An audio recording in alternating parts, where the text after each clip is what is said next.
Call of Duty: Black Ops 4 private beta is over and it's been a surprisingly entertaining ride. The series' multiplayer mode has always been very popular, but the last two installments seemed a little too comfortable, despite their setting of the far future and World War II being very different from each other. The Pick-10 class system, 3-lane multiplayer maps, and boots on the ground gameplay have obviously worked in increasing the game's appeal and its transformation into an e-sport, but it's clear that the rise of the battle royale genre and the impressive long-term player bases of games like Overwatch and Rainbow Six Siege have shaken Treyarch into making some changes. The biggest and arguably worst of these is the removal of the jump packs that were present in Black Ops 3. Playing the beta for the first hour or so feels a little sluggish as you get used to the lack of verticality and agility.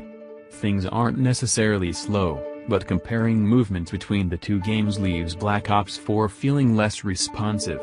Power sliding is still present, though, and not only is it fun, but it's also pretty useful when you're rushing an objective in hardpoint or domination mode. Other than that, though, the alterations that Treyarch has made are a forward step for the franchise, transforming Black Ops into something a little more akin to a hero shooter. Regenerative health is gone now, replaced with stim packs that you can use if you get shot up. It's an interesting change that adds another dimension to the multiplayer, as cover now is a lot more important. Instead of running away and waiting for your health to recharge as in previous games, you can simply duck behind the wall, heal yourself, and get back to fighting before your opponent flanks you. Specialists return from Black Ops 3 but now have a more central role in the game. Instead of having to unlock them, all 10 of them are available right from the start and can be switched between during matches. In the place of grenades, although you can choose to have them instead at later levels, is each specialist's ability. They each also have a special weapon that's acquired by scoring points. It's here where comparisons with Overwatch can most be made, since the fact that most modes only allow one of each specialist means that it's important to strike a balance on the team. New Specialist Crash plays the role of the healer, dropping ammo boxes and using his TAC-5 special weapon to boost his team's maximum health. Ajax, another new addition, is more of a tank-type character, using his ballistic shield to charge enemies and provide cover for others. Besides the two other new characters, Torque, who can place a microwave-emitting barricade and barbed wire, and Recon, who can mark enemies on the map and sense other enemies through walls, the rest of the specialists return from Black Ops 3 with only minor alterations.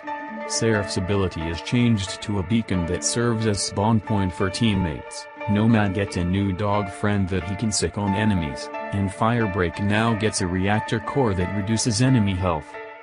Every specialist feels unique and fun to play as, although there are a few problems with some of them. Ajax feels a bit overpowered at points due to the fact that he can shoot through his shield without exposing his body, while Ruin's grapple hook seems badly placed in a game that scraps verticality. You'll be hitting invisible walls a lot. For the most part, though, the fact that specialists are accessible to everyone makes the multiplayer feel a lot more balanced, and the fact that you can still customize your loadout, whoever you play as, means that Black Ops 4 is a lot more personalized than any other hero shooter on the market. Hardpoint, Domination, Search, and Destroy, and Team Deathmatch are all fun as usual, but the standout mode in the beta has been the new Capture mode. Each team takes turns defending and attacking two objectives, but the catch is that both teams have a limited amount of lives. Run out of those lives and you're dead for good, meaning that the end of every capture match turns into a tense affair. Dying at this part leaves your team outnumbered. Admittedly, it isn't too original, but it meshes very well with the changes Treyarch has made this year. The maps, as always, have been a mixed bag. 3-lane maps like Payload, as reliably good as they are starting to get stale now, so when something like Contraband or Seaside comes along, with their bright color palettes and mazes of alleyways and flanking points, it feels like a breath of fresh air. Contraband in particular is a fantastic map containing underwater sections, buildings to clamber onto, and plenty of sprawling footways to run through. We did get a feeling of deja vu on a few maps, though.